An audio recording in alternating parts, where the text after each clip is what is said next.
2011년 저축은행 사태를 촉발한 주범인 저축은행의 부동산 프로젝트 파이낸싱 PF 대출 규모가 7조 원이 육박한 것으로 확인됐습니다. 10년 전 저축은행 사태 당시 부동산 PF 대출 잔액 규모 4조 3천억 원을 크게 뛰어넘은 것입니다. 이것은 부동산 시장이 침체될 경우 한순간에 대규모 부실 사태를 초래할 수 있다는 우려가 나오고 있습니다. 한국은행의 기준금리 인상 시기가 다가오는 데다 정부가 주택가격 안정화를 위해 고강도 부동산 대책을 총동원하고 있는 만큼 관리가 필요하다는 게 전문가들 지적입니다. 전체저축은행의 부동산 PF 대출 잔액은 별도 공시하지 않는 자료로 20년 말 기준 관련 대출 규모가 공개된 것은 이번이 처음입니다. 2년 만에 또다시 1조 7천억 원이 급증해 7조 원대를 목전에 둔 것인데 부동산 PF 대출은 부동산 프로젝트를 담보로 장기간 대출을 해주는 것입니다.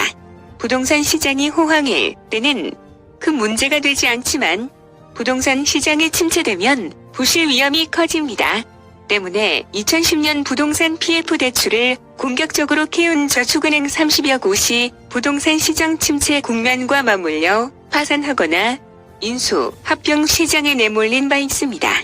당시 저축은행 사태 전까지 부동산 PF 대출은 부동산 호황기 영향으로 저축은행에 막대한 수익을 남겼는데 현 시점에서도 조심해야 한다는 목소리가 나오고 있습니다.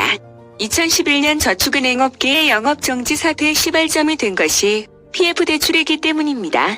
지금 부동산 시장이 하강국면에 들어설 가능성이 큰 만큼 저축은행의 부동산 PF 대출 증가세는 유의해야 하는 요소인데 부동산 가격이 하락 국면에 진입할 경우 관련 대출이 그대로 손실로 잡힙니다. 따라서 금융권에서는 부동산 PF 대출 증가세를 주의 깊게 살펴야 한다고 경고하고 있습니다. 부동산 PF 대출 증가세 관련 리스크를 관리해야 할 시점이라는 것입니다. 제2의 저축은행 사태의 위험 경고 등이 켜지고 있습니다.